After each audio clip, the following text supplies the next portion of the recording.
അപ്പോൾ ലോറി വരുമ്പോൾ ബലം പിടിക്കുന്ന തവളയുടെ പോലെ എന്ന് പറഞ്ഞു. അപ്പോൾ ഈ അദ്ദേഹത്തിൻ്റെ ഹിസ്റ്ററി വായിച്ചപ്പോൾ എനിക്ക് ഭയങ്കര കണ്ണ് നിറഞ്ഞു പോകുന്ന ഹിസ്റ്ററിയാണ് പുള്ളിയുടെ ഇത്. രാഷ്ട്രീയം എന്തും ആയിക്കോട്ടെ, ഒരു മനുഷ്യൻ ഒരു നാടിന് വേണ്ടിയിട്ട്, ഞാൻ എൻ്റെ വീട് എൻ്റെ കാറെന്ന് പറഞ്ഞ് ജീവിക്കുന്ന ആളല്ല ഇവരൊക്കെ.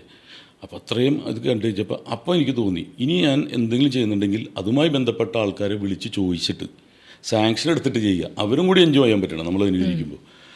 അപ്പോൾ അങ്ങനെ ഒരു വിളി വന്ന്, അത് പുള്ളി ഭീഷണിയല്ലട്ടോ പറഞ്ഞത്, ഇനി വേറെ ഒന്നുമല്ല, അതൊന്ന് വായിക്കുക എന്നിട്ട് അദ്ദേഹത്തിന് അനുകരിക്കുക. VS ഭയങ്കര ഇഷ്ടമാണ്. അതിനുശേഷം നേരിട്ട് കണ്ട് ഞങ്ങൾ ഒരുമിച്ച് ആലുവ ഗസ്റ്റ് ഹൗസിൽ കണ്ടപ്പോൾ ഞാൻ ഒരുത്തരെ പരിചയപ്പെടുത്തി, ഇതാണ് VS ഡൂപ്പ്, ഇത് ഉമ്മൻചാണ്ടിയുടെ. അപ്പോൾ പക്രുണ്ടായിരുന്നു. അപ്പോൾ ഇയാളാരുടെ ഡൂപ്പാ?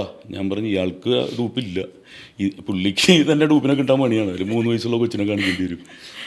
അപ്പോൾ അങ്ങനെ ഫ്രണ്ട്ഷിപ്പ്. അപ്പോൾ അതുകൊണ്ട് വേദനിക്കരുത് അവർ.